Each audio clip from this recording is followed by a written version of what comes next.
case. But a lot of what started off this set of proceedings today, back and forth between an attorney for 20 media organizations and the judge about opening this thing up to cameras, to cell phones in the courtroom, to laptops in the courtroom, to moving media members to different spots in the courtroom so they get a better look at Donald Trump's face. All of those requests were rejected for now. But Nora, the judge in this case here in Manhattan, says he might revisit those rulings the next time they convene in this criminal case. How did Donald Trump appear to you?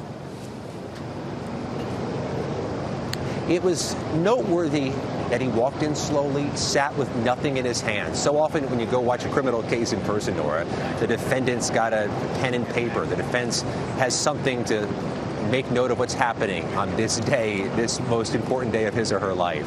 Donald Trump had nothing in his hands. They were folded in his lap. He was kind of slumped over at the low-level desk. There was a red velvet rope, kind of like you'd see at a museum to keep you away from the fine arts and the fine exhibits, that separated the defense table and prosecution's table from the audience, from those in the gallery. But I got to tell you, it was a really relatively small courtroom.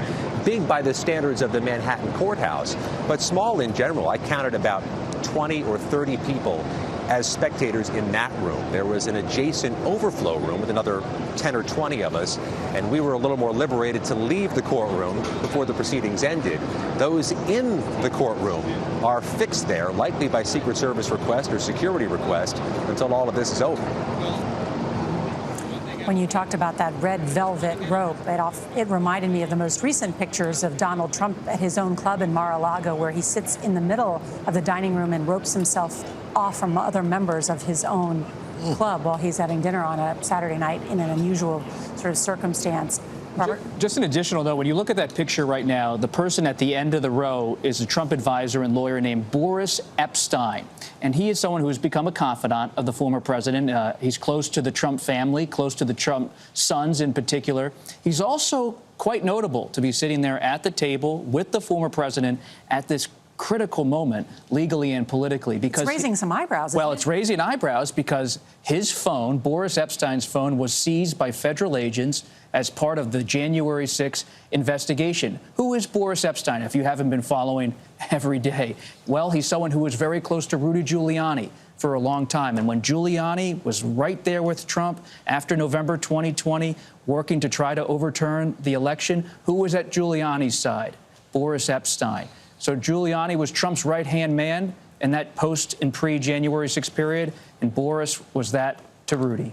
I understand that Epshteyn is also represented by Todd Blanche, who is now part of this. And part of how Todd Blanche, we're told, was brought into the legal team is because he's friendly with Boris Epshteyn, friendly and representing him. And Boris actually also goes back to the Russia investigation, which is where we first met him, is in connection with the Russia investigation. He was also under scrutiny, not accused of anything officially, wasn't facing any charges, but he was sort of in that orbit that people investigating were looking at. I want to bring in our senior investigative correspondent, Catherine Herridge, who has been talking to her sources. Catherine. Thank you, Nora. Heading into the arraignment this week, one of the Trump attorneys, James Trusty, he's representing the former president in the classified documents case. He told CBS News that the legal team anticipated that there may be what they described as a fatal flaw in the charges that would be brought today. And they were focused on what we've heard Nikki talk about and others, this intent to defraud. Trusty made the point to CBS News that intent to defraud must show more than just an intent to deceive. It must also show that there was an intent to deny an individual or individuals of properties or financial assets. And they think that will be a very stiff climb in this case. Trusty, as I mentioned, is also part of the Mar-a-Lago classified documents case. And he pointed to the fact that other attorneys in that case have been present before the grand jury for the special counsel, and most notably Tim Parlatore. Parlatore told me personally that when he went to the grand jury in December, that he felt his testimony to the grand jury was unexpected and unhelpful, his words, to the special counsel because he argued that his actions and the actions of the former president did not show a willfulness to retain the records, rather what he described as a willingness to provide back the records once they had been identified. So you can see from the scope of the reporting that it's very broad disagreement as to the strength of the special counsel investigation now. The Trump people say they don't think it's building to an outcome that would be undesirable to them. But as we just heard from Bob and others, they have a very different perspective on that investigation. Catherine, thank you. I want to bring in our lawyers and former prosecutors who are with us because these 34 counts, these felonies, center around falsifying business records in the first degree. I'm actually looking at the state code right now, and a person is guilty of falsifying business records in the first degree when he commits the crime of falsifying business records in the second degree, and when his intent to defraud includes an intent to commit another crime or to aid or conceal the commission thereof. Might have to listen to it slowly, but I want to explain it because, again, this has come up multiple times. Why is a hush money payment to a person that he is alleged to have had an affair with, why is that illegal? What is it that they have indicted him on? What is it that they have been able to prove that the Trump legal team is going to try to dismiss and try and win over? Well, you're dealing with the last clause, which is it's concealment of a crime. And what you have here, it's not only Donald Trump who has, over the years, allegedly paid hush money to people to keep his sexual trysts secret. And that's perfectly legal. You can do that. You sign an agreement with someone, you have a non-disclosure, you're fine. But as always, it's the cover-up that becomes worse than the crime. So here, what the essence of these charges really looks to is the business records themselves, which were a scheme that had, allegedly, the payment to repay Michael Cohen classified as a business expense for legal fees. Michael Cohen paid Stormy Daniels $130,000 because he took out a home equity loan. He wanted the money back. Mm-hmm. On this very point, if people are saying, well, is this a novel thing that what Donald Trump was doing? Is this something different? I was reading in, and according to the New York Times, the false business records charge is the bread and butter of the district attorney's office white-collar practice, and that since Bragg took office in 2022, prosecutors have filed 117 felony counts of the charge against 29 individuals and companies. So the bread and butter, meaning they do this. Yes. This is something that people do. It's not unusual. However, it's unusual to combine it with a federal campaign violation if, in fact, that's what's there. We still haven't seen it. And that's what makes it the felony charge. Correct. Want to bring in Jerry on that point, because explain for viewers the legal charge, the legal basis behind what they're bringing against Donald Trump. Well, if we're right in trying to analyze this indictment, which we haven't seen, the payment to Stormy Daniels, if it was done in furtherance of the campaign to quiet her down, to make sure that she didn't speak so it didn't harm his campaign, that really is can be characterized as an in-kind contribution to his campaign, but he didn't report it as such. And not only that, but it wasn't in the true name of the source. Cohen paid the money, but Trump paid Cohen back. So you have those two election law violations, state election law violations. And what's novel here, as you said, is combining the false records with a campaign violation, an election law violation. You know, I think Ricky is probably almost 100% right that he will fight this and never give in, never plea. But, you know, Trump University... Okay. You have to watch the former president right now? That's right. Okay. We just saw him exit the courtroom after what appears to be an almost hour-long appearance, because he entered at about 2:30. As I noted, we have had a reporter inside, Graham Cates, inside that courtroom, witnessing everything that we saw, as well as that will add to the details that we already heard from Scott McFarland. This was supposed to be a quick hearing, at least that's what we heard. It was going to be like 20 minutes.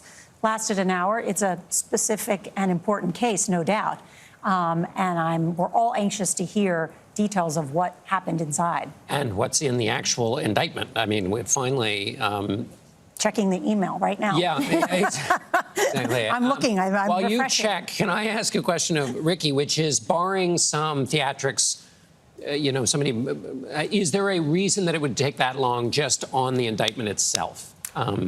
Reading it out, or is there some process that would take an hour, or does an hour tell you something? Well, I think an hour is rather long for an indictment, but we don't know what happened in terms of scheduling. We don't know if there were arguments about any other kinds of motions.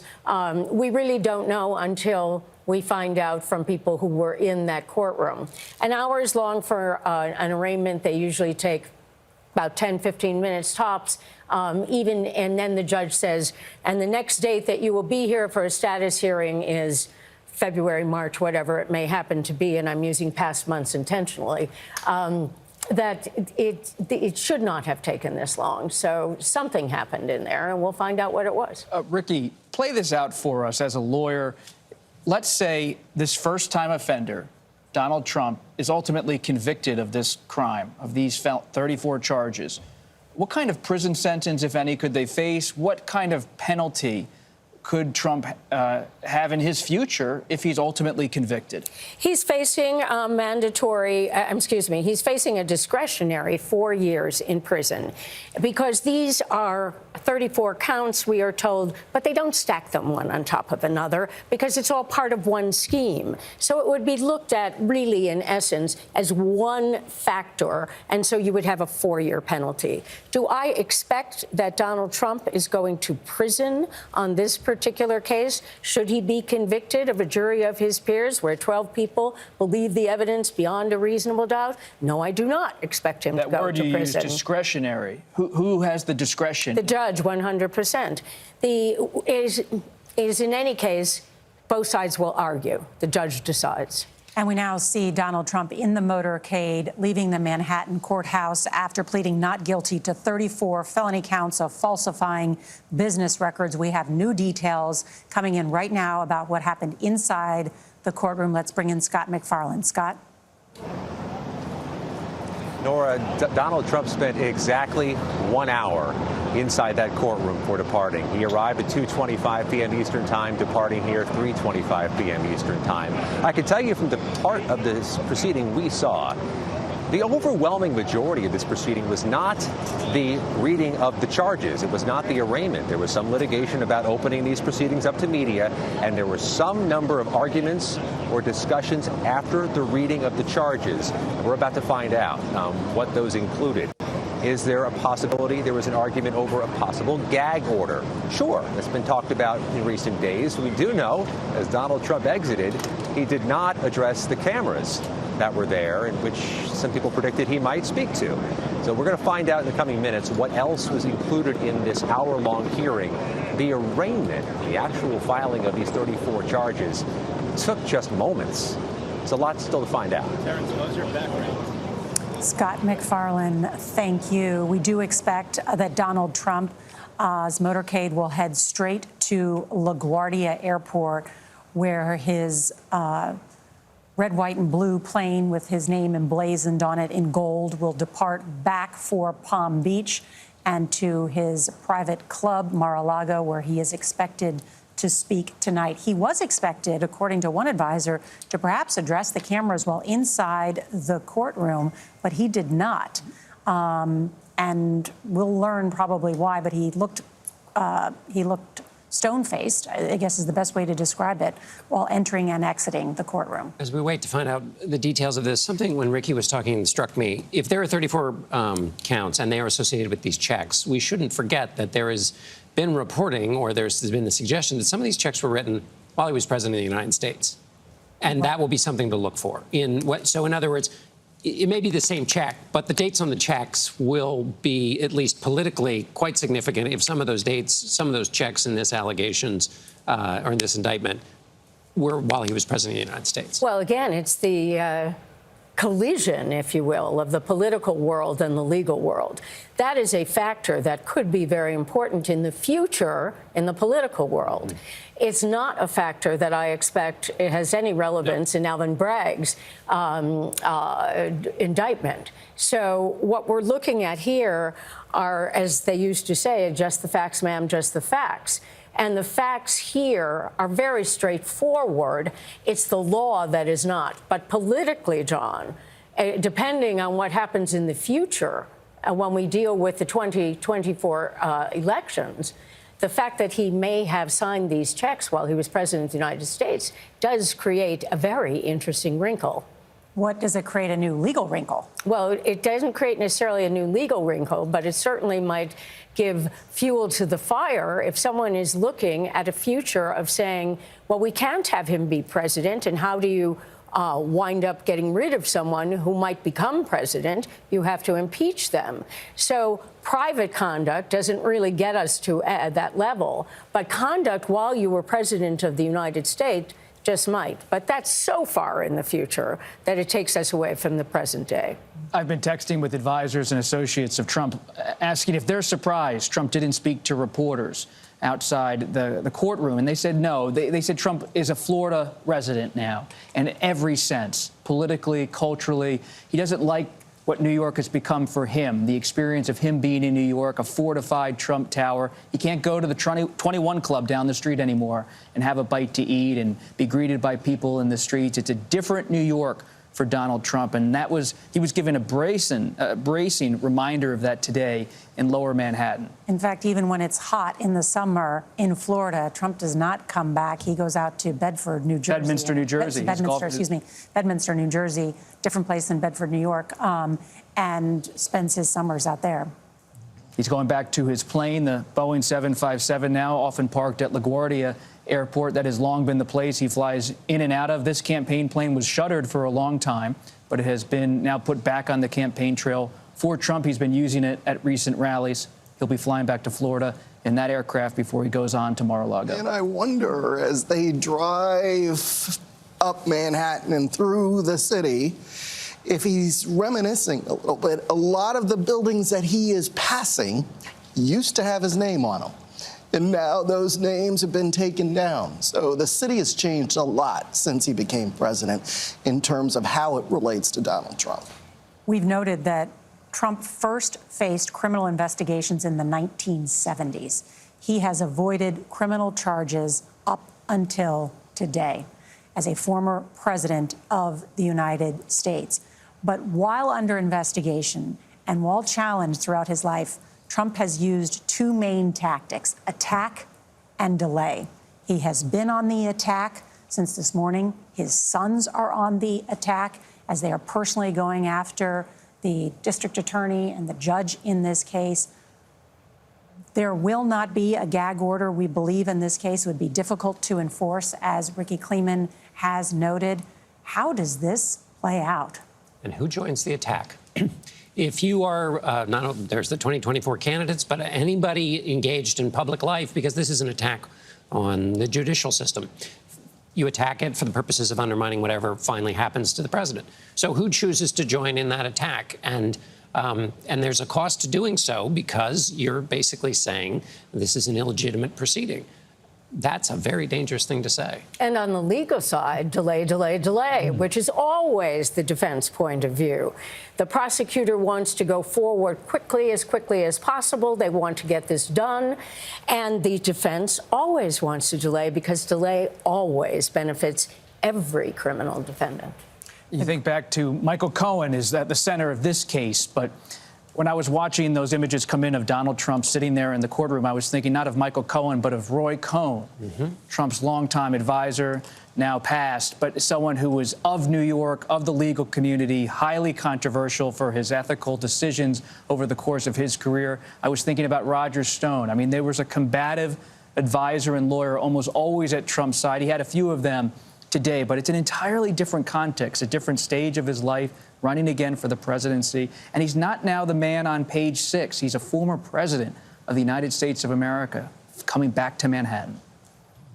And now launching another bid for the presidency, which you have noted will largely become part of his grievance campaign, as he will use that as a means to run for president. And who's watching this? Who's watching this in the Republican Party?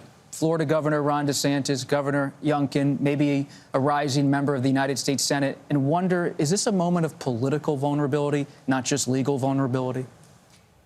And what do you think? My reporting shows that every Republican who's ambitious is watching this and waiting. And they're waiting to see if the hammer ever drops from that mute figure in American life who has a lot of influence, Jack Smith, the special counsel. If that ever comes down on conspiracy to obstruct, conspiracy to try to overturn an election, those types of federal crimes, Republican strategists tell us behind the scenes, could be the opening, not New York, not Stormy Daniels, at least at this time. The indictment against Donald Trump has been unsealed, but it has still not been made public. We have had a reporter inside that courtroom. We are going to hear from him shortly. The indictment, what we do know is that the indictment said there was a scheme to pay people off that began in 2015, and Trump himself saying loudly, not guilty. We're also told that he answered a few other questions. More details just coming in. We will bring them to you as we know them. Let's talk about what's next for Donald Trump. He speaks tonight at Mar-a-Lago. What will the effect be of that? What does the former president hope to achieve? What do his political advisors say they want to happen? Behind the scenes, we're told that Trump is actively making fun of Florida Governor Ron DeSantis because he's watching all this tape come in of DeSantis on the campaign trail. DeSantis hasn't announced anything, but moving closer to a bid. And Trump is telling his advisors, they're scared of me. They don't want to take me on. So what we expect to see in the speech tonight is for Trump to cast Alvin Bragg, the district attorney, in a negative light, but also be defiant and express confidence about his own presidential bid. And there we are watching the motorcade of Donald Trump make its way up, which looks like the FDR, on their way back to LaGuardia, where he will fly. We just have the indictment being handed to us. Let's bring in Scott McFarland. Scott. I'm joined here by Graham Cates, who was in the courtroom. I was in the overflow courtroom. You mentioned that Donald Trump spoke 6 times. What were the other 5 things he said besides not guilty? That's correct. The judge ran through with him some of his rights. He has a right to a different attorney if he wants to. He also can waive his ability to appear at different hearings, either voluntarily, depending on some factors, or if the judge is unhappy with his behavior, essentially. And each time the judge gave one of these instructions, he asked former President Trump, do you understand? And Trump said, yes, or I do, yes, or I do. And this happened 5 times. And then the other time he spoke was when he said, not guilty. What's important to underscore here is that there was no gag order issued in this case. There were a lot of pieces of speculation that they may order the parties to be gagged on this because there's been such fiery rhetoric coming from the former president. No reference to a gag order, no proposed gag order? That's correct. What they're working out right now, though, is a deal about discovery where they're going to limit how much he and the defense team and the district attorney can talk about the things that are produced by the prosecutors to the defense team. There was some discussion of maybe only meeting in one room with the defense team and him not being allowed to take materials out of that room and him being barred from sharing it with anyone, including the press. What the court clerk said as she read this charge was 34 counts of falsifying business records in the first degree. Later in the proceedings, there was also a reference from the state, from the district attorney, to a scheme. That's right. They said that their investigation dates back to materials that go as far back as 2015, where they described former President Trump and a former lawyer who we know to be Michael Cohen discussing the ability to pay off people so that material that might hurt his presidential campaign wouldn't make it into the fold. I would say this, Nora.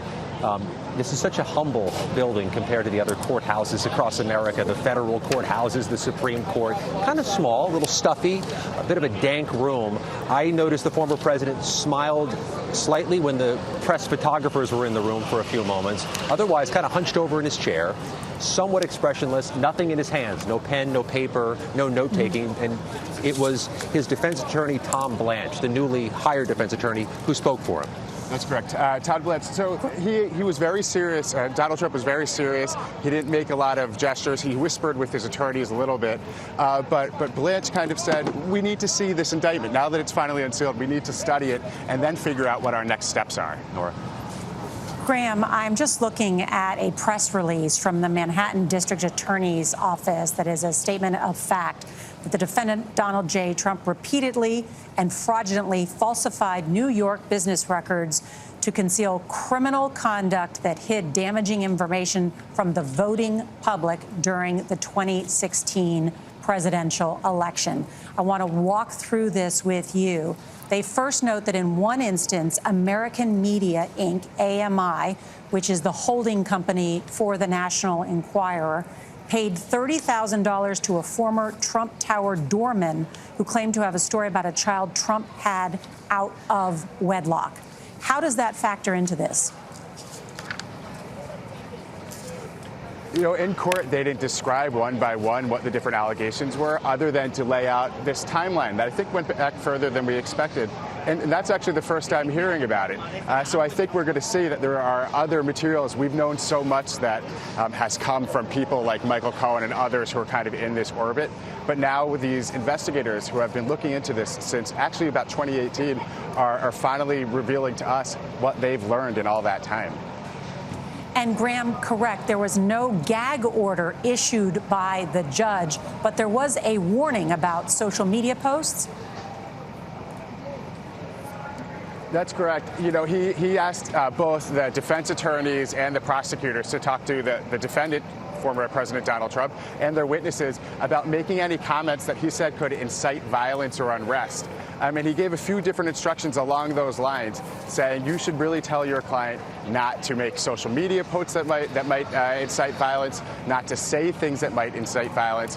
And this was after the prosecutors handed him a list of social media posts, they said, that they believed made this area around the courthouse one that needed even more securing than it would have been normally if a former president was coming around. What's more, this is the first, but it also might be the last proceeding in which the media is blocked. The permission to use cameras, the permission to use laptops or phones inside the courtroom. The judge said he'd consider opening it up for future proceedings. So this might be a one-of-a-kind moment where everything's happening behind closed doors and a closed curtain. Graham, I want to also continue to read from this press release from the Manhattan District Attorney's Office about this concealing criminal conduct from the public during the 26th presidential election. The first instance that I mentioned, according to this press release, that AMI paid $30,000 to a former Trump Tower doorman who said they had information about a child that Trump had out of wedlock. In a second instance, according to the press release, AMI paid $150,000 to a woman who alleged she had a sexual relationship with Trump. And when Trump explicitly directed a lawyer who then worked for the Trump organization to reimburse AMI in cash, the special counsel indicated to Trump that the payment should be made via a shell company and not by cash. What does this tell us in terms of what you heard in that courtroom? That was really important. You know, it's not about the payments themselves. It's about the falsification of business records. So the attempt to cover up, allegedly, who the payment came from and who the payment was to. And again, they stress that this was, according to them, done so that it would make his campaign one that where this wasn't causing stumbles and it wasn't becoming a bigger issue for him, all of these different instances. Let's bring in former Manhattan District Attorney Cy Vance, who first opened the investigation into former President Donald Trump in 2018, but left office before those charges were filed. This is his first interview since the indictment has been unsealed. Mr. Vance, thank you for joining us. First, since you have thank you. Since you have knowledge of much of the information against Donald Trump, your reaction to these 34 felony counts? Well, first, Nora, my reaction is to the proceedings themselves. I think your excellent panel has all talked about the sobering nature of the proceeding. And I think, first of all, we should all take heart in the fact that the proceedings went off in an organized, calm, and deliberative manner. I think many thought that when this arraignment would take place, it would precipitate violence outside the courtroom or near the district attorney's office. And at least as of this point, that has not happened. And that is good. I think it is a harbinger of how Judge Merchan is going to want to run this case. He's going to want to keep it on a tight schedule. He's going to want to control the conduct of the party so that they do not have this proceeding go off track. And I think, as should be the case, I have hope that this will proceed in a way where the public will find out the relevant information at the trial, and a judgment will be rendered at the appropriate time by a Manhattan jury. Do you think that Donald Trump will be found guilty? I don't have the evidence. I've gone through the indictment very quickly, and so that would be premature, and I think inappropriate for me to answer that question, not knowing so many of the facts that are particularly known by the Manhattan District Attorney's Office. I will say that they've spent a lot of time on this, and I think they have obviously believed that they put together a solid case, or they wouldn't have brought it. But the actual merits in a case like this go through a lot of checkpoints where facts need to be proved, theories need to be tested, and your excellent panelists have discussed many of those factors that are going to unfold in the coming months. Mr. Vance, I know that you originally greenlit this investigation. You brought on Mark Pomerantz, who's written a book about this, but ultimately you left office before any charges were brought, an indictment, and it took Alvin Bragg to move this forward. What happened in that time? Why was Alvin Bragg able to bring an indictment that you were not? What pieces of the investigative puzzle were added, do you believe? Well, first of all, Nora, I think there's a slightly more nuanced background. We did indict in the summer of 2021 the Trump Organization in 17 counts for a broad tax fraud conspiracy, along with its chief financial officer, Alan Weisselberg. We first started down this road in probably 2017 neighborhood, and we're investigating when the federal government commenced its investigation into the hush money payments, and that the office asked our office to stand down on our investigation. And I said yes. I thought it was appropriate out of my respect for the U.S. Attorney's Office and their experience. But I was surprised when, after Michael Cohen pled guilty, that the case seemed to have been dropped by the federal government. We had turned our attention onto financial investigations of the Trump Organization and former president. I can say that without breaching confidence because I was sued by the president and the office. And in that lawsuit in federal court, he attached a copy of our grand jury subpoena, which typically is something that cannot be revealed unless you're the person receiving it. So for the next period of time, we were investigating financial matters as outlined in the grand jury subpoena. But what happened, of course, Nora, is COVID. And COVID was obviously very impactful on our ability to get a grand jury, to compel evidence, to compel production of documents. And we and New York City and all over the country, we were really unable to move in using the traditional investigative techniques during that long time period. But we continued to press ahead, and actually in that time period, that other year and a half, went to the Supreme Court twice, through 2 district courts, through 2 separate panels of courts of appeal, and a full hearing before the Supreme Court. And ultimately, the Supreme Court issued its ruling, first, that no man or former president was against being investigated. And secondly, that Mr. Trump and the organization had to produce this document. So when you say we didn't move forward, I just want to be clear that there was a lot of work done that leads up to this day in earlier chapters. But in truth, in the summer of 2021, as my term was expiring, we did not have the time to complete the investigation the broader financial investigation that was underway. And ultimately, whatever decisions I made about going forward or not, I understood it was going to be the new district attorney's decision on what to focus on. And you see, since he came in office, this has been his focus.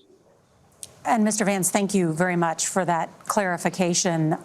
It was your work that ultimately led the Supreme Court to deny Trump's final bid to block his tax returns that were ultimately turned over in what was a huge case that we covered, certainly from Washington when the Supreme Court made that. So thank you for pointing that out, the work of your office and the prosecutors there. I want to ask you about the legal theory behind the current district attorney's case, which is essentially elevating these misdemeanors to a felony charge by linking them to a campaign finance violation. Is that a difficult case to prove? Well, I think my experience, as you have very ably, you and John have very ably explained with your panelists, a false business records charge is not new to the district attorney's office. It's sort of the equivalent of a conspiracy charge in federal court.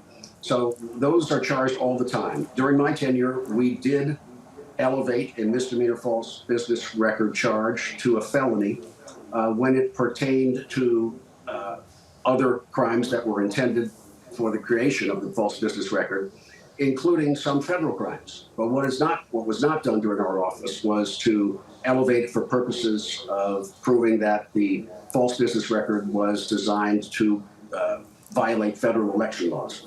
That's something that was not done by my office. I'm not sure it has done by the office. That does not mean it is legally deficient, but I think, as others have said, this will be one of the early test points that the defense will bring, presumably an early motion to dismiss, to take on that theory and to ask the court to rule that these counts cannot be elevated and therefore should remain as misdemeanors. Now, as Jerry Goldfeder said, the objects of the false business records in some instances may be violations of state election law. That's going to be, again, another focused effort by the defense to figure what happened there. At the end of the day, Judge Merchan is going to, I think, early on, or within a reasonable period of time, issue legal rulings on these fundamental preliminary law issues, and I think that's where we'll see the first efforts of the defense. Thank you, Mr. Vance. And John Dickerson is here as well. My question, Mr. Vance, hi, is in what we have before us, it talks about how the defendant, Donald J. Trump, orchestrated a scheme from August 2015 to December 2017. And before we've had this information, we've mostly been talking about the hush money payments to Stormy Daniels. What appears to be the case here, and my question to you is this a narrative technique or is this a legal argument, which is essentially, it seems to be arguing that Donald Trump started a conspiracy in 2015 that was this entire catch and kill, and that the entire catch and kill idea was a campaign violation, that it was orchestrated from its... Yeah, go ahead. I apologize for interrupting you. I obviously haven't had time, nor have you, to scrutinize the indictment. In my quick pass-through, I didn't see a conspiracy count. Maybe there is one. And if there is, please tell me. But you're talking about essentially sort of what we call a speaking indictment, which is an indictment that provides just more than bare-bone facts, but that also provides some explanation of the underlying conduct, which is used as a public document to explain to the public the underlying bases for the charges. What I principally saw was false business record counts. And it looks like there are several different time periods involving different people where it was done, one with the doorman, one perhaps with Karen McDougal, and another one with Stormy Daniels. That's what I see as the gravamen of the charges. But it is a story, and it's just cases are tried as stories.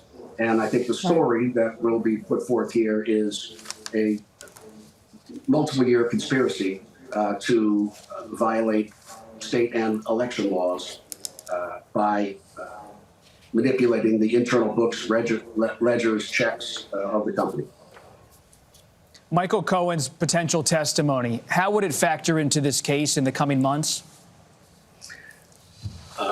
Mr. Cohen obviously is going to be attacked very heavily by the defense. They will paint him as a liar and unbelievable.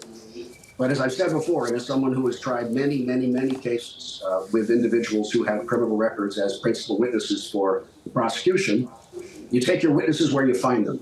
And the question really will be, what is the quality of the corroborative evidence outside of Michael Cohen's say-so that a jury can rely upon to believe Michael Cohen when he says something happened? So the quality of the corroborative evidence will be key. Now, if we have false ledgers and checks and the like, and Mr. Cohen can tie those tightly with his behavior, that will in some sense bolster Mr. Cohen's credibility, even though it will be heavily attacked. And finally and foremost, he worked for Donald Trump. And so while one can say whatever you want to say, there was a proximity between himself and Mr. Trump and a closeness, which I think will be a factor the jury will consider as it looks at Mr. Trump's credibility. Mr. Cohen's credibility. Former Manhattan District Attorney Cyrus Vance Jr. Mr. Vance, thank you so much. We appreciate it. Thank you so much. And we want to show you what is a shot of a press conference where we are expected to hear from the current Manhattan District Attorney, Alvin Bragg, who will speak shortly about this historic indictment. Want to bring back in Scott McFarlane and Graham Cates. And I understand dates were decided on for the next hearings and even a trial. What can you tell us? Yeah, Nora, the next court date, the next court proceeding scheduled in this criminal case is for December 2023 with a tentative trial date of January 2024. But to put it charitably and mildly, all of that is subject to change. Everything remarkably fluid at this stage. But I also want to bring in Graham for this. There was a reference during the proceedings to that social media post Trump made showing himself with a bat and the district attorney Alvin Bragg. Why did that come up? The prosecutors put forward to the judge a set of documents that they said was a printout of several social media posts that former President Trump had made. They specifically highlighted the one with the baseball bat. And then they said that they were seriously concerned about public statements threatening our office, the court, and the city of New York. And they said that some of the statements directly addressed the grand jury and intimidated witnesses. And they asked the judge to address that. Now, Trump's attorney, Todd Blitz, said it is true that Trump was responding forcefully, he said, but he said this was because witnesses who had spoken out about appearing before the grand jury, and even he said the DA's own leaks, which they kept referring to, had pushed Trump into a place where he felt he had to respond aggressively. Now, I want to point out that on this, the judge, Juan Marchand, actually did speak about this, and he said it didn't look like to him like this was just responding to that, but that he thought that some of this rhetoric was too much. But he said he wasn't issuing a gag order at this point anyway. And I'll note, no gag order issued, which means that will not impact the former president's expected remarks tonight in Florida. There was one thing about the gag order, which is that the judge said one of the reasons he's not doing it is because this is a presidential candidate and he's aware of the First Amendment considerations in attempting to limit the speech of someone who is running for president. Nora. From Graham Cates and Scott McFarlane, who witnessed this historic hearing today. Thank you. Also want to recap that Donald Trump pleading not guilty to 34 counts against him of falsifying business records in order to conceal other conduct. That's why they were felony charges. From a press release from the Manhattan DA, we learned about 3 particular instances that they have zeroed in on. That AMI, which is the parent company for National Enquirer, paid $30,000 to a former Trump Tower doorman who claimed to have a story about a child that Trump had out of wedlock. In a second instance, AMI paying $150,000 to a woman who alleged that she had a sexual relationship with Trump, and that then the special counsel was asked to make a payment via a shell company and not cash. And then in a third instance, 12 days before the presidential general election, the special counsel wired $130,000 to an attorney for an adult film actress. That is the Michael Cohen and Stormy Daniels case that has been discussed ad nauseum by many about what is the heart of this case. But there were others as well that have been mentioned today. Ricky, you've had a chance to look through this indictment. What stood out to you? Well, we have to look at the indictment, and the indictment doesn't tell us much more than what the charges are. But the district attorney, Alvin Bragg, has filed a statement of facts, and it's the statement of facts, which is 13 pages, that really is, in essence, the talking indictment. It becomes a substitute. And what we learned, or at least what I learned in my quick read, is that the story that has to do with Stormy Daniels, the story that has to do with Karen McDougal, two women who had sexual relationships with Donald Trump, a story involving a woman and a doorman about her story. None of this is new for those of us who have followed Donald Trump's activities. But what we learn out of this is one witness, obviously, Michael Cohen. Second witness, clearly David Pecker, the head of American Media, the National Enquirer, where they were given a non-prosecution agreement. But very interesting to me is when we get down to about paragraph 26, we have the Trump Organization CFO, and then we get to the controller, and then we get from Trump Organization, and then we even get to the accounts payable supervisor. So my assumption... What does that mean to you? What it means to me is that these people have testified before the grand jury or have given statements to the district attorney's office, and these are going to be the witnesses. So the real wild card here is, where is Alan Weisselberg right now?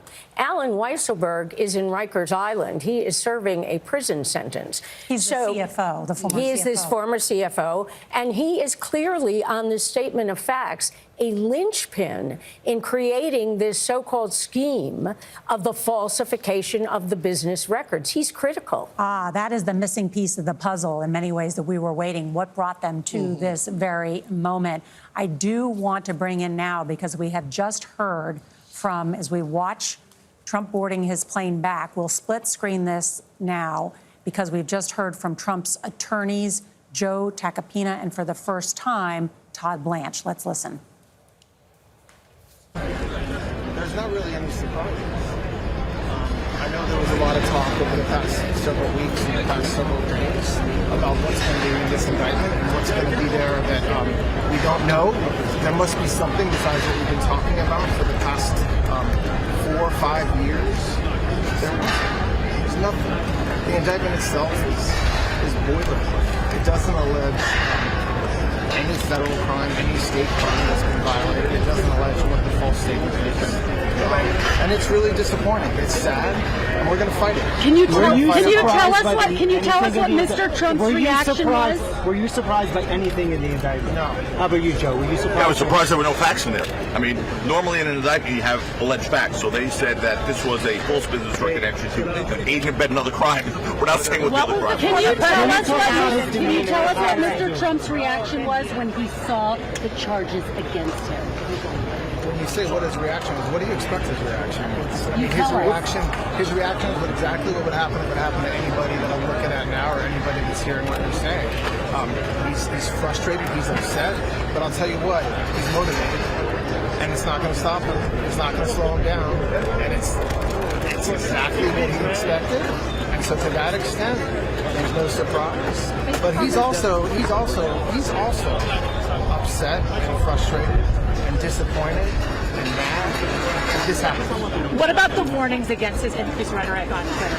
What was the former president's reaction? It was not a warning. What do you mean? From the judge, talking about the threats to the Manhattan DA. The district attorney made a statement addressing what they perceived to be, I'm not sure what the words they used, inappropriate rhetoric of some sort. Obviously, we responded, and the judge just took it in. The judge didn't warn. He asked the parties to consider what they're saying and not saying. Guys, he did not admonish the president, and that's important. He made a request that the president not use language that would incite violence or civil unrest. He did not request that the president not use language. He requested that everybody involved refrain from using language. And by the way, that includes was the witnesses for the people who were talking just But it as much also as the includes the president. former president swinging a baseball bat at the head of the Manhattan DA. Well, I don't know where you got that because if That was a tweet sent out by the former president. No, it wasn't. And first of all, that picture was not him swinging a baseball bat. I mean, if you want to distort the facts, go right ahead. I want to address that. Yes, it is. He wasn't swinging a baseball bat at anyone's head. That was a picture of him showing off an American-made bat. Someone else put a picture of the district attorney next to him, and in an article posted that. That's not Will Mr. Trump commit to not using language that incites? Guys, here's what we're going to talk about today. Here's what we're going to talk about today. We're going to talk about the insufficiency of this case. And I will say this to you. Today's unsealing of this indictment shows that the rule of law died in this country. Because while everyone is not above the law, no one's below it either. And if this man's name was not Donald J. Trump, there is no scenario we'd all be here today. Please understand that based on these charges. What are we going to hear from him tonight when he speaks? When? Tonight. Yeah, 8 o'clock. What are we going to hear from him? I don't know. You'll hear it. The prosecution wanted a trial date for January. Did you think that was realistic? No. Can you guys talk about, there's a lot of speculation about the unity among the defense attorneys. Look at this. Look at us. Is that why you chose to do this? To come out together? Yeah. We are, no, that's we chose to come out together so we could speak with one voice, but there is no disunity here. That's gossip and it's nonsense. We've been working together and we will be working together. And this, to me, quite frankly, is the best team I've ever worked with lawyers. I'm honored to be working with these guys. It's a family, it's a team, and we have one mission, and we'll achieve What's that your mission. next move? What's your next move? I'm going to go home and have some food. What about the charges? Are you going to appeal the charges? When do you start filing motions? I'm assuming one of the first things you're going to do. The judge set a motion schedule to dismiss. I assume that'll be something. The judge set a motion schedule that requires motion filed in 4 months. So that's the motion filed. This whole notion about how this is sort of like a novel or it's not a notion, it's actually a fact. But talk about that. But like, there's nothing else to say except the district attorney. This office has existed for decades and decades, and you can find one if you like. You'll never see a charge like this ever. You understand this? You understand this? It's simple as this. A state prosecutor is prosecuting a federal election law violation that doesn't exist according to federal election law officials. It's as simple as that. You could sum it all up like that. Will there be anything else in your motion? We haven't even come what about close. the prosecution is worried that the defendant could potentially post discovery on social media. Will you commit that your client won't do that? That won't happen. More than us committing, he's committed. What have you said to your client about posting on social media? Have you given him any We're not having any discussion about what we told. What about the change of venue? Just answer this question about the change of venue. There's a lot of It's premature. Right. So why is he talking about that? Why is he trying to move this to a place like Staten Island? Once again, we're 3 lawyers here to litigate and fight this case. We're not PR consultants. We're not social media consultants. Donald Trump has made one hell of a brand and became president of the United States with his social media and posts and everything else, his messages.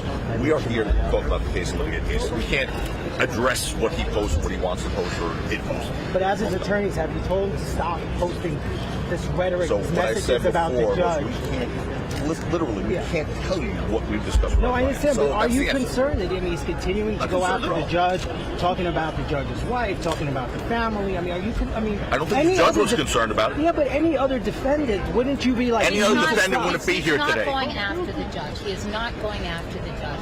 He commented that he thought that there were some issues that may cause a conflict.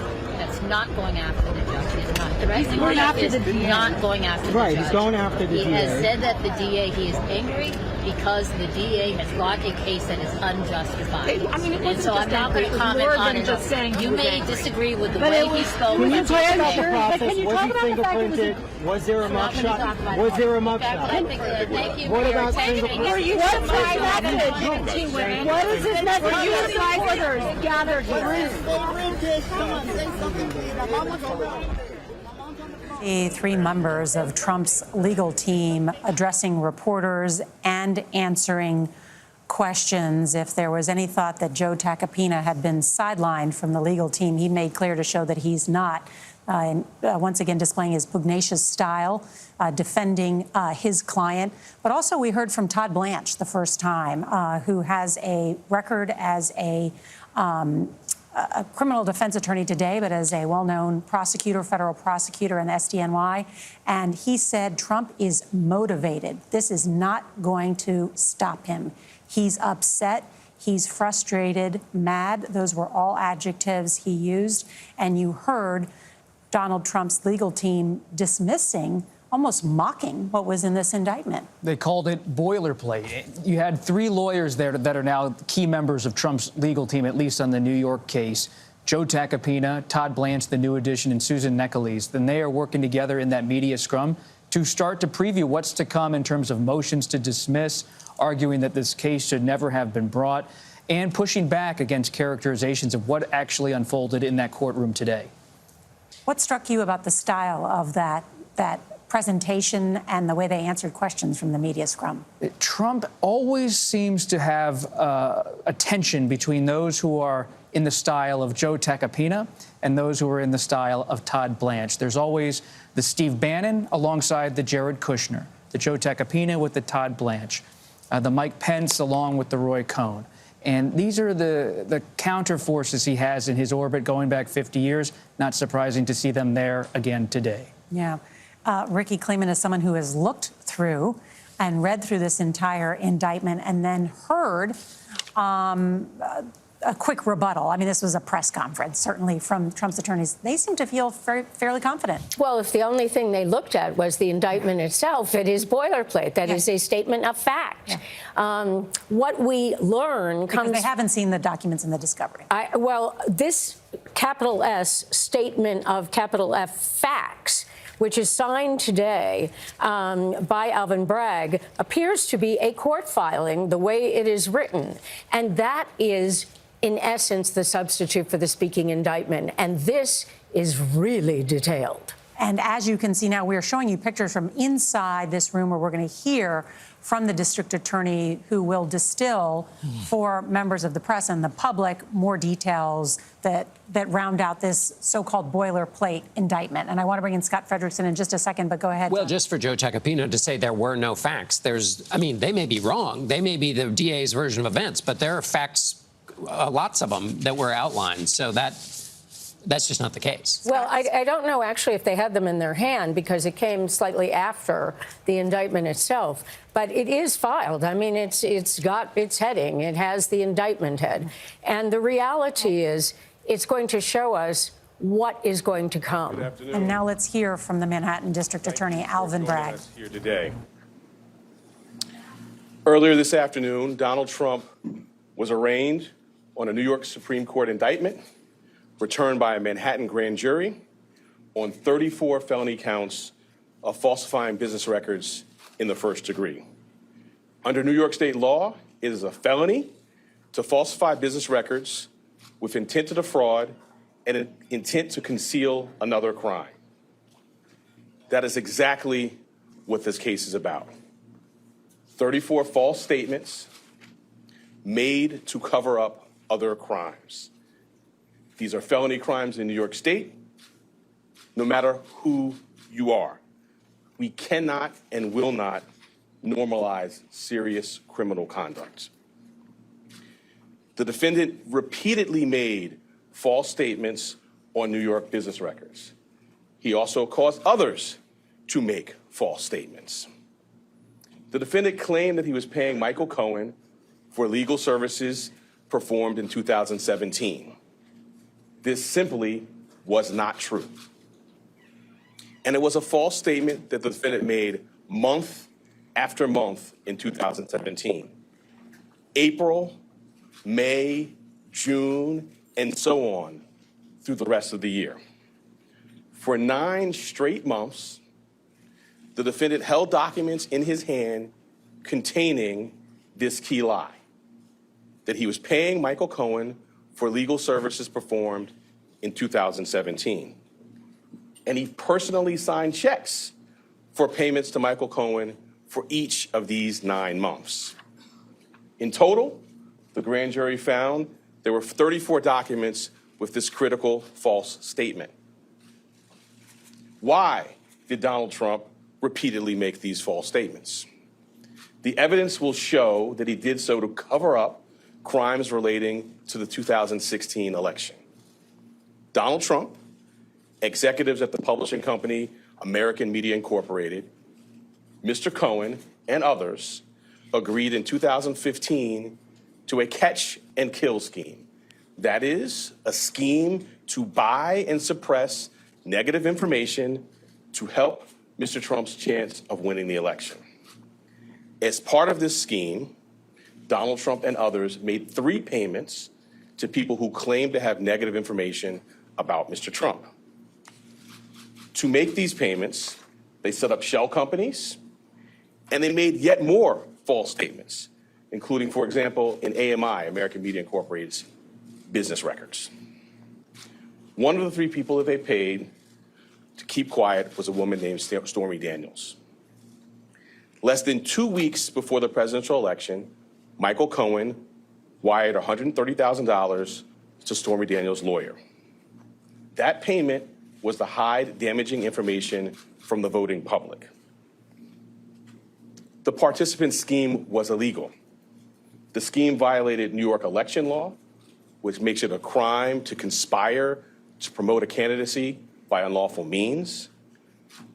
The $130,000 wire payment exceeded the federal campaign contribution cap, and the false statements in AMI's books violated New York law. That is why Mr. Trump made false statements about his payments to Mr. Cohen. He could not simply say that the payments were a reimbursement for Mr. Cohen's payments to Stormy Daniels. To do so, to make that true statement, would have been to admit a crime. So instead, Mr. Trump said that he was paying Mr. Cohen for fictitious legal services in 2017 to cover up actual crime committed the prior year. And in order to get Michael Cohen his money back, they planned one last false statement. In order to complete the scheme, they planned to mischaracterize the repayments to Mr. Cohen as income to the New York State tax authorities. The conduct I just described and that which was charged by the grand jury is felony criminal conduct in New York State. True and accurate business records are important everywhere, to be sure. They are all the more important in Manhattan, the financial center of the world. That is why we have a history in the Manhattan DA's office of vigorously enforcing white-collar crime. My office, including the talented prosecutors you saw at arraignment earlier today, has charged hundreds of felony falsifying business records. This charge, it can be said, is the bread and butter of our white-collar work. And fraud presents itself in all different forms here in Manhattan. We have charged falsifying business records for those who violated federal bank secrecy laws. We have charged falsifying business records for those who were seeking to cover up sex crimes. And we have brought this charge for those who committed tax violations. At its core, this case today is one with allegations like so many of our white-collar cases. Allegations that someone lied again and again to protect their interests and evade the laws to which we are all held accountable. As this office has done time and time again, we today uphold our solemn responsibility to ensure that everyone stands equal before the law. No amount of money and no amount of power changes that enduring American principle. I'll now take questions. So we're going to take a limited number of questions. There are no follow-up questions. One question per reporter. I will call on you. And again, we have limited time. Thank you. The first question will be Rick. Thank you for taking us to CNN. Why now? I mean, some argue that this is a political move. You're not known to be a political person. The purges are going to go into this. We conducted a thorough and rigorous investigation, as we're known to do, at the Manhattan District Attorney's Office. I've been doing this for 24 years and am no stranger to rigorous, complex investigations. I bring cases when they're ready. Having now conducted a rigorous, thorough investigation, the case was ready to be brought. and it was brought. Mr. Bragg, the indictment says that there were 34 false business records. And they were done to conceal another crime, but the indictment does not specifically say what those crimes were. We are assuming, perhaps, that they might be election-related. I'm wondering if you can specify what laws were also broken. Right. So let me say as an initial matter that the indictment doesn't specify that because the law does not so require. In my remarks, I mentioned a couple of laws, which I will highlight again now. The first is New York State election law, which makes it a crime to conspire to promote a candidacy by unlawful means. I further indicated a number of unlawful means, including more additional false statements, including statements that were planned to be made to tax authorities. I also noted the federal election law cap on contribution limits. But why weren't there those crimes charged? Why wasn't he charged with those crimes? Well, I'm not going to go into our deliberative process on what was brought. The charges that were brought were the ones that were brought. The evidence in the law is the basis for those decisions. Mr. DA, you had expressed a year ago that you had some reservations about the case's readiness. Can you talk to us about what were some of the questions in your mind that needed to be answered in order to bring a case of this magnitude? I'm not going to go chapter and verse into any thinking. What I will say is, I believe the time period you're talking about, I've been in office for a couple of months. The investigation, in my view, was not concluded into the conduct in particular that is the basis for the charges today. Since that time, we've had more evidence made available to the office and opportunity to meet with additional witnesses. So, as I said earlier, I've been doing this for 24 years. I don't bring cases prior to a thorough and rigorous investigation. Now, having done so, the case has been brought. Mr. Bragg, Garrett Hake with NBC News. Your predecessor took a hard look at this case and decided not to charge it. Federal prosecutors took a hard look at this case and decided not to charge it. Do you believe you have new evidence that led you to decide to charge this, or why now? Well, as I just mentioned, we have had available to the office additional evidence that was not in the office's possession prior to my time here. And as to your part of your question about the federal, we have a distinct and strong, I would say profound, independent interest in New York State. This is the business capital of the world. We regularly do cases involving false business statements. The bedrock, in fact, the basis for business integrity and a well-functioning business marketplace is true and accurate record keeping. That's the charge that's brought here, falsifying New York State business records. DA Brett, I'm just going to read back one line from your statement of facts. The participants also took steps that mischaracterized for tax purposes the true nature of payments and furtherance of the scheme.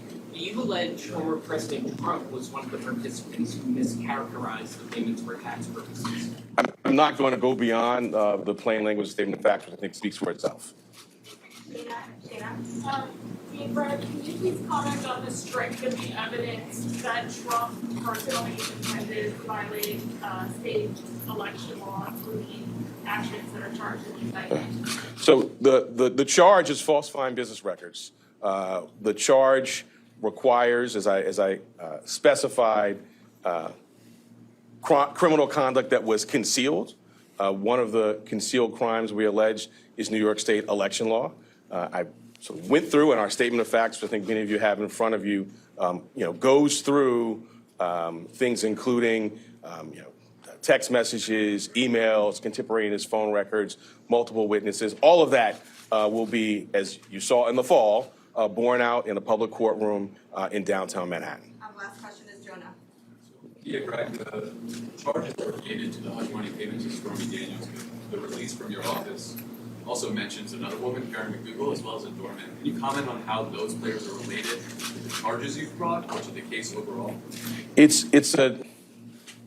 I'm glad you put your finger on that, because it's not just about one payment.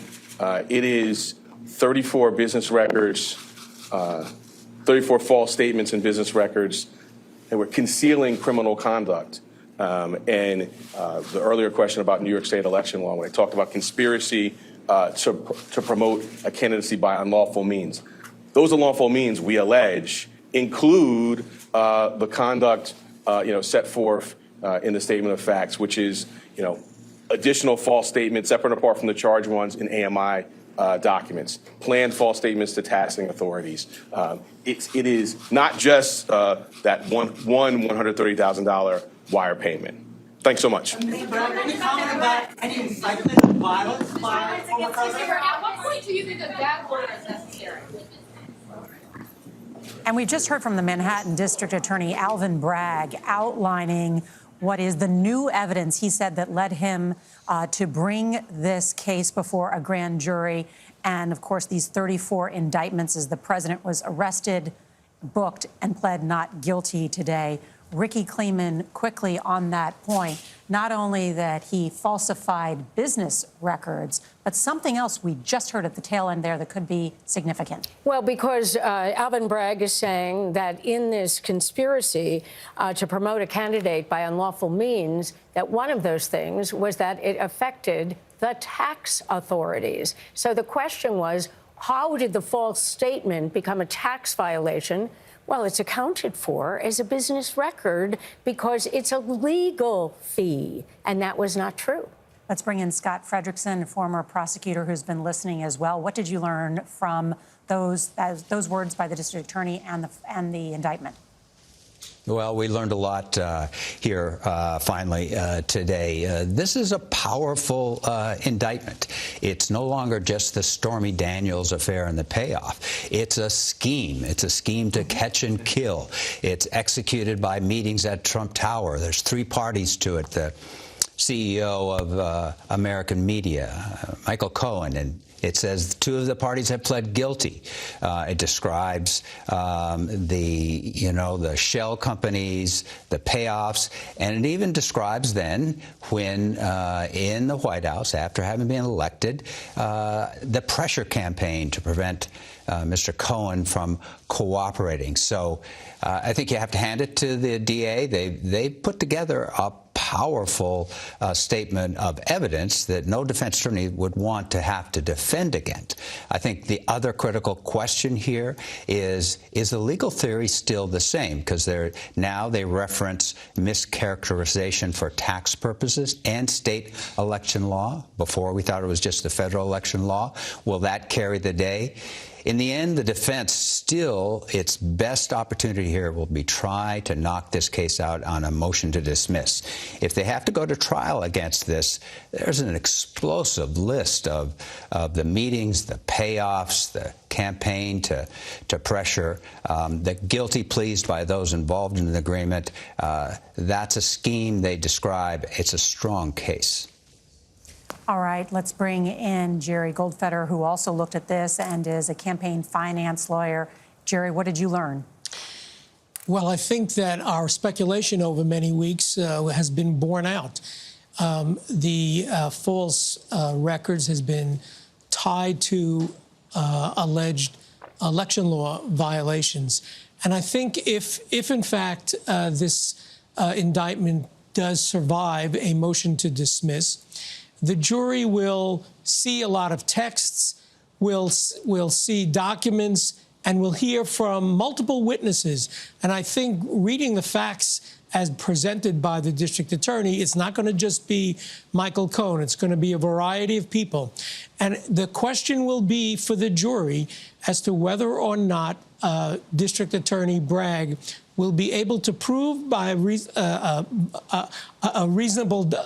a reasonable doubt whether or not all these facts constitute activity that's in furtherance of his presidential election. He's going to defend himself and say it's not, but we're going to have a tremendous number of documents, and we're going to have testimony to tie this business records charge to the presidential campaign.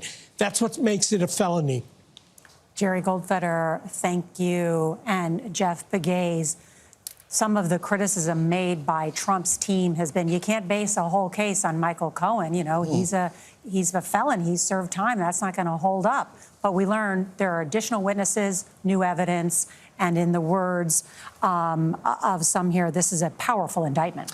Yeah, I think what they've done is bolster their case with this witness testimony. Alan Weisselberg must have said something, right? We don't know yet. Well, we don't know yet, but I think this is where this is heading. That may have been some of the evidence they have, in addition to what they have earlier, that really helped bolster this case. Because you're right, Michael Cohen, who was an insider, who was really close and loyal to Donald Trump. The fixer. He was the fixer, the special counsel title that he loved so much. I've talked to him about that over the years. But he does have credibility problems, right? So you have Alan Weisselberg. He's a guy that doesn't talk, right? He is... The vault. He's the vault.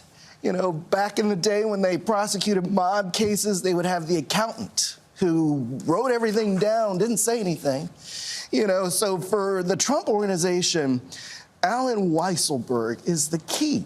And if you look at all those people, Cohen, Weisselberg, Pecker, they have all suffered consequences as a result of crimes or alleged crimes related to all of this. So if they're going to point up at the big man when they go in front of a jury, I mean, what is a jury to think? Listen, he went down for this, he went down for this. Well, what about the guy that they were all doing it for? When you look at this statement of fact, there's another piece of history here. So much of the facts detailed come in the first year and second year of Trump's presidency. While Donald Trump was president of the United States, commander-in-chief of the United States military, he was actively, according to this indictment and statement of fact, dealing in a criminal scheme to cover up payments he made with his associates during the 2016 presidential campaign. Checks being made in the Oval Office, detailing here a pressure campaign on lawyers to stay in line, all alleged in this indictment and the statement of fact. This is not just about the story of Donald Trump. It's a story about the American presidency being tested in a way we haven't really seen in a criminal sense since Richard Nixon. The hardest job in the world, which of course is the title of John Dickerson's book. Did I say that correctly? You did. God love you. Yeah. But, you know, think about that, because it is, and to be dealing with all of these personal and salacious details, as is alleged by the district attorney. Right. You should be dealing with other things. One thing that, and again, as you just pointed out, it's quite important to say this is what's being alleged by the Manhattan DA. But what the DA is alleging is not just, oh, here came this story from somebody and we got to clean it up because I'm embarrassed. The DA is alleging in August 2015, the entire catch and kill scheme was created as a place to put bad things that would hurt the election.